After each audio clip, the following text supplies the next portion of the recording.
Boom. Panda. Why are we eating Panda? Why are we eating Panda? Because we went to the movies. We went to the movies. We went to the movies to see Kung Fu Panda Yes. 4 opening night because we're true Panda enjoyers. And now we're here to chat it out Yeah. with our Panda Express. That. What did everyone get? Tell the fans. I went with a classic orange chicken and chow mein combo.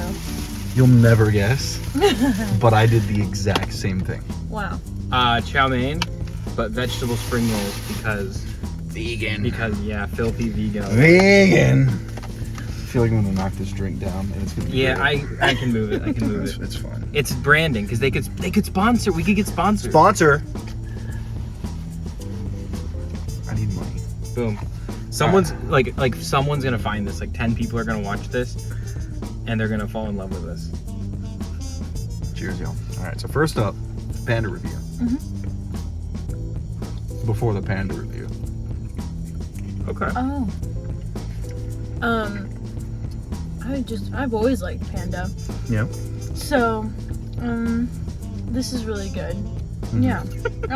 You've done this before, haven't you? No, I'm feeling it. Noodle. It is noodling. Now, Now to review the speaking other of Panda. noodles, you know, there's this goose that really likes to make noodles. He wanted to be the best noodle chef in the valley, and you know what he did?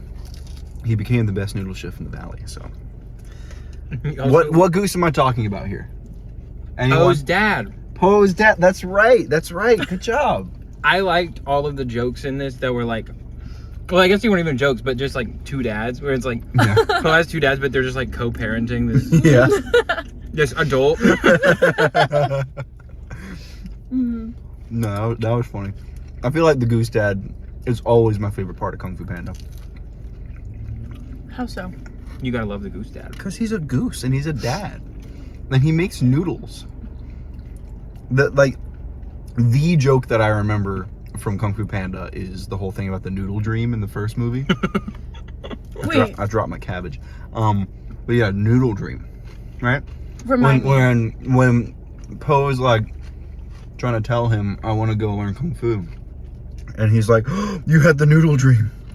Finally, you're ready to take over. His version of the... Yeah. I should have done that as a Kung Fu Panda stan. That's true.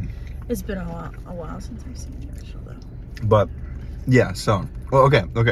Overall impressions of Kung Fu Panda 4. Go. Probably the worst of all of them, but not a bad movie. Yeah. No, that's I agree. It was fun. I had fun. Carter is the expert here. He knows how to sum I'm things no up. expert. I did do my research. He though. edits videos for a living. The director of this movie also directed Shrek 4. And I feel like there's got to be something there where it's like they make the trilogy and then they toss it to him, you know? Show off your shirt. Oh, real quick. yeah. Just so you know, he means business. Didn't have any Kung Fu Panda merch, but I do still like DreamWorks, so I wore my Shrek shirt. Yeah. And I have Shrek socks. And I have a Shrek phone case. Yeah. And about 100 other items of Shrek paraphernalia at my home. Yeah. The other day I was at like a thrift store and I found this art print with like a numbered certificate on the back from Shrek 2. And it's like one of 1,200 copies or whatever. Wow. And the lady, like, it didn't have a price on it. I went up and the lady was like, $10? And I was like, yeah, let's do it. So now it's sitting in my house. That's awesome. But yeah, it's fine. Like, it's a cute movie, but it's not like amazing. Kind of tropey. Yeah, very. Am I the only one here that thinks that it was better than the third one? Because I don't remember the third one at all. Like, I remember the premise is where he finds his family. I don't think I've seen the third one. I liked the third. They had the wildebeest Okay. bad guy with like the green magic. Yes. It's been a little while since I've seen it, but I do remember liking that one. I like them all. Yeah. The second one's my favorite. Like, it's just so, like, if it's on TV, I will sit down and watch it. That's how I No feel matter about what I'm Rocky doing. too. We're not talking about Rocky. Sorry. Thank you. But You tell it. she keeps me in check. So yeah, Kung Fu Panda 1 is just a classic. It's so good. 2 is great. 3 I didn't Hotly see. debated. Yeah. And then 4 is like Yeah. It just had a different vibe to it. Like, joke wise. It felt completely different. It was very entertaining, though. It was very entertaining. It was very, very fast paced. Yeah. Mm-hmm. Also, I felt like at one point they were saying the lesson, because it's a children's movie, right? Like, but they were saying it just outright. Yeah. Which they've always said, like, in class, like, don't just say the lesson, show it. Yeah. And I felt like they did a better job of that in the obviously I just bashed the third one, but like in the first two, you didn't know like what the lesson, like nobody just said, no character stopped what they were doing and said like the lesson. Right, you saw it. Yeah. And it was very obvious. Like as soon as Poe said the line, I was like, okay, she's gonna say that later, and she says it later. The what is it? I just had it and then I lost it. It's never too late to do the right thing. Yeah. There's the message. Which is a good message. Granted. I feel like Poe, I thought this during the movie, like I like whenever a character like is completely unchanging in their design. Like Jack Sparrow has the same costume for all of the movies, except for give or take like a feather or whatever. And like Lightning McQueen always looks exactly the same, and like so on and so forth. But like Poe also is one of those characters where like his personality and his physical look doesn't change like at all. And that's why I feel like it didn't quite work to do the like he has to pass down the torch, because it feels like his whole character is that he's like learning every day and like still kind of stumbling through it. And to have him already be like having to pass the torch I think that just felt a little like too early or something. I don't know. No, but like I'll say it again, it was very fast paced. Like it was almost disorienting, because it was seamless transitions. The transitions were so cool. But like but there were parts where it was kind of like, wait a second, like when they were hanging off that cliff and then all of a sudden they're just at the top and it's like, oh, don't worry about it, they just got there, right? Don't worry about it. And like, you know, okay, but I just felt like I couldn't breathe through half of it, and like some of the jokes didn't have time to land, and it was just like, oh, here's the next thing, oh, here's the next thing. And in that case, like to be devil's advocate, like for the jokes that were just like really cheesy, it did help keep it moving, and I didn't have time to be like, okay, really, that's the best you could come up with. And there were some good jokes in there. There were some moments that we were all like laughing out loud. Yeah, and kind of like when I love it when movies grow up with their audience. So there were a couple of jokes that were just like random, just to be funny, rather than, you know, being like cheeky and childish kind of humor. So I liked that. Yeah, I feel like they definitely did the physical comedy better than the one-liners. Like there were some good sad jokes, but I feel like most of the times we laughed were people falling over or like just funny physical things going on. The one fart joke was probably one of the funniest moments. Also, there were more butt jokes in the Despicable Me 4. Is that one also the 4? I think so. That trailer that played before the movie. I liked when the Goose Dad just made like the stereotypical quack sound. The sound effect. It was so good. Okay, the character design, best character design in the movie. There's a I'm explaining to the people who haven't seen it. There's a fish character, but so he can be on land, he rides around in the mouth of a pelican. That was really And cool. then it's revealed that the pelican is his mother. Like so quickly. It was such a throwaway line. Yeah, that was like one of the funny like dry. Who was the fish played by?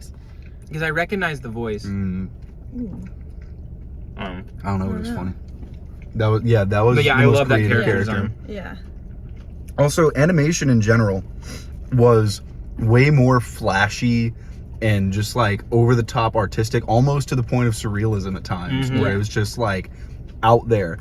And I feel like they were really drawing from the success of Puss in Boots: The Last Wish, where that was very much like almost that painted on look, a lot of very flashy, fun, borderline comic book looking like slides and colors and everything else, where it kind of takes you out of the moment and like characterizes everything, or characterizes, I mean.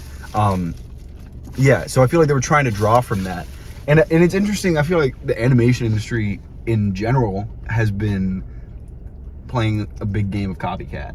Like from Spider-Verse, you have like that style of animation, and then you see like the TMNT movie that comes out, and it's like tries to further it almost, right? And it's like there's just a lot of this back and forth where they're like, oh, that works, so let's do that in everything now. Well, and that's the thing about DreamWorks is like Shrek, as much as I love Shrek is to blame for like Illumination's dominance and stuff, because it was like Shrek was so popular it was really the first like CG movie to blow up, and like beginning the next year it was nonstop. It basically killed 2D animation is what I'm getting at. But it's nice to see a more artistic approach, and like in the flashbacks and stuff they got even weirder with it, or like the Furious 5 thing at the beginning. I know a lot of people were sad that they weren't in the movie, but like that almost looked like live action, like the little puppets that they had. Very cool movie. Yeah. CG animation continues to develop. It's so weird seeing the things that are like photorealistic in like mainly background stuff and like the world, but also like elements of characters. Like I was really amazed just seeing like the hair of like the Fox character, Awkwafina's character, like the tail. It just, I mean, it's so detailed and like it's amazing. Or when Poe would fight and then he'd get like dirty, like it was like subtle flecks of dirt on his fur. But it's still really cute. Sorry, yeah, and it still like maintains like an overall cartoony feel.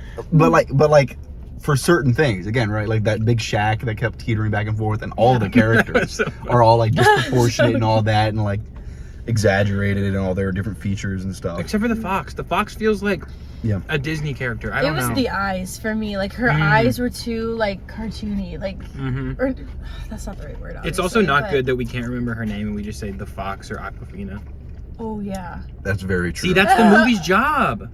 Is to make you care. I thought it was like, was it Jen or? It is Jen, yeah. Okay. Or something.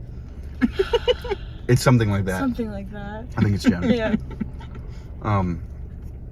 Yeah, I just don't like Awkwafina. I'm sorry.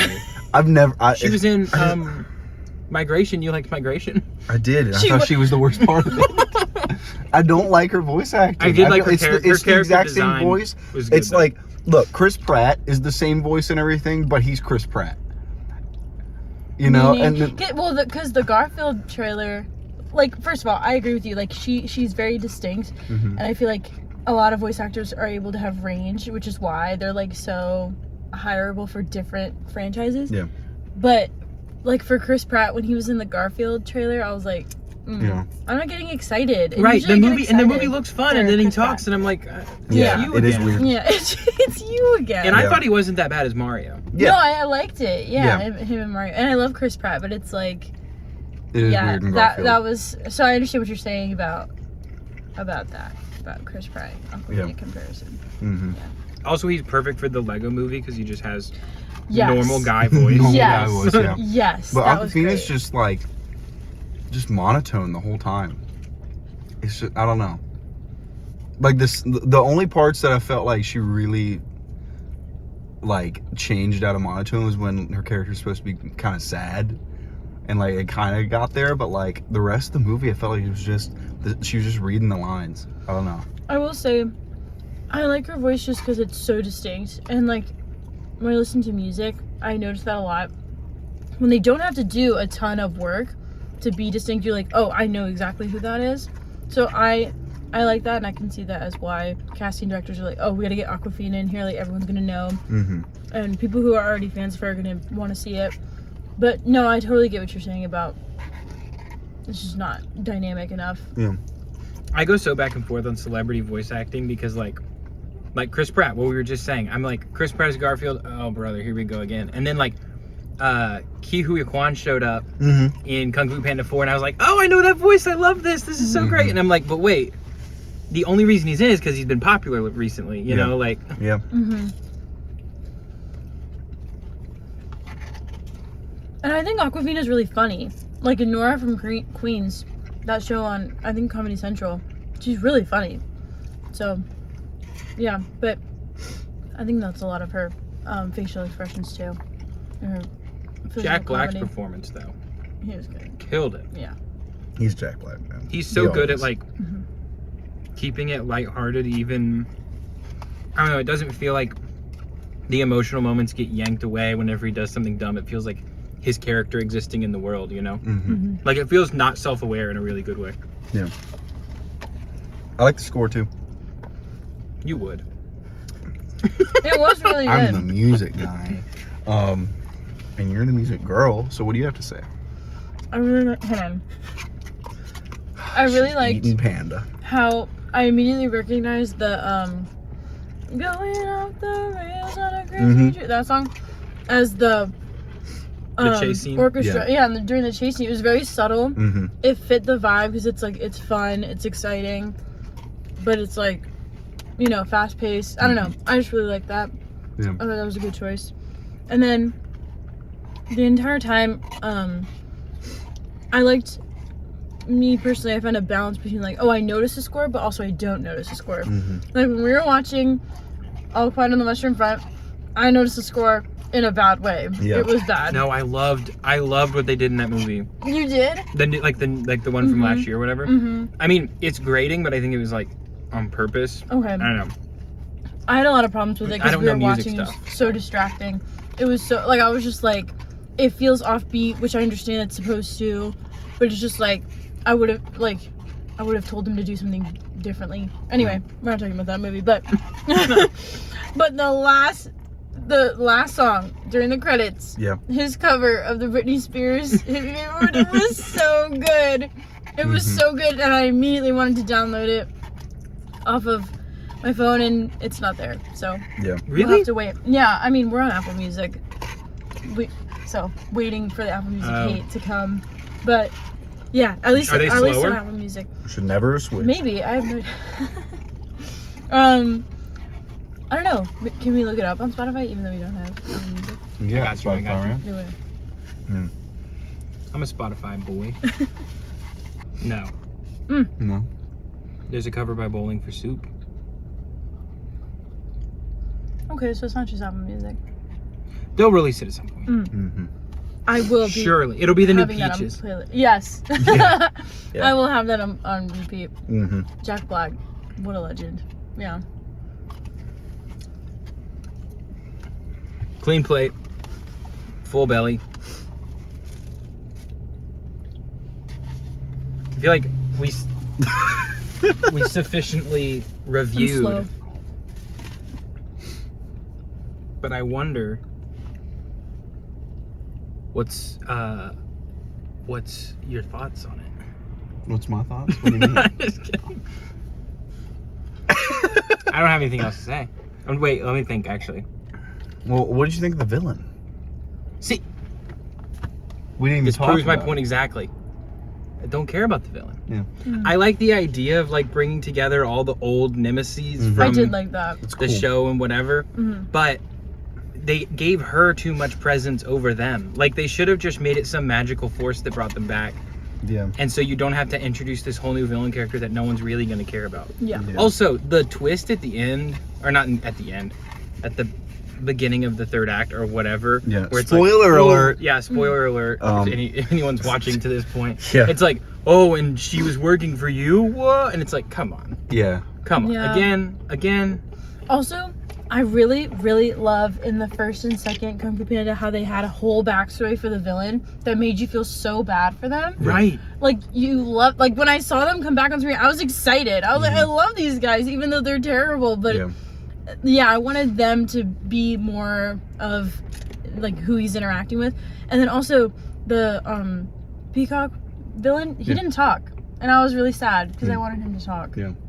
Because I liked his voice, but yeah. So. It was kind of weird without the Furious 5.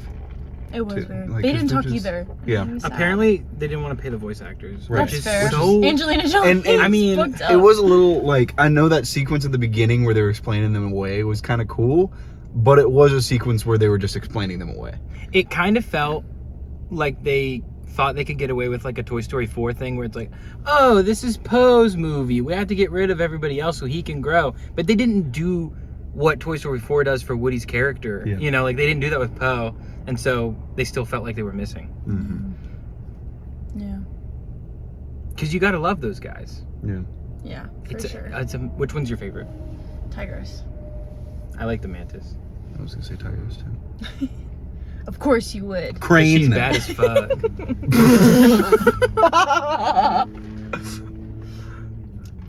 But yeah. Also, I realized near the end, I'm surprised they didn't give him a romantic interest. Yeah. Because that's something that sequels do a lot. Is like, that is wait, true. wasn't There's that a girl, for a second in the third? Yeah, there was like a girl at the that village liked or something. him. Yeah. Yeah, but he didn't like back. I kind of like that. He's just Poe's an asexual king. But I like how he's just so like childlike and like kind of focused on his passions and admiring his heroes that he's like, I don't really have time for a relationship because I'm following my dream. Kind of like not like a, I don't know, like it's just innocent. I thought that was cute. Yeah, but like that same thing about his character is what makes this like, oh, he has to train someone up and he's got to pass on. And it's like, that's fair. That didn't work because he's so silly goofy, you know? Yeah. Silly goofy. Silly goofy. Like Cars 3 did that pass the torch thing, but it felt right because it's like, oh, McQueen, he's aging out of it. Uh-oh, you know? He's seasoned. Yeah. Not that Cars 3 was amazing, but... No, I get that for sure. That's one with a bad villain. Animated sequels and their bad villains. It's tough to do sequels, man. Also, but for animated action movies, I love how you can do so much more with the camera.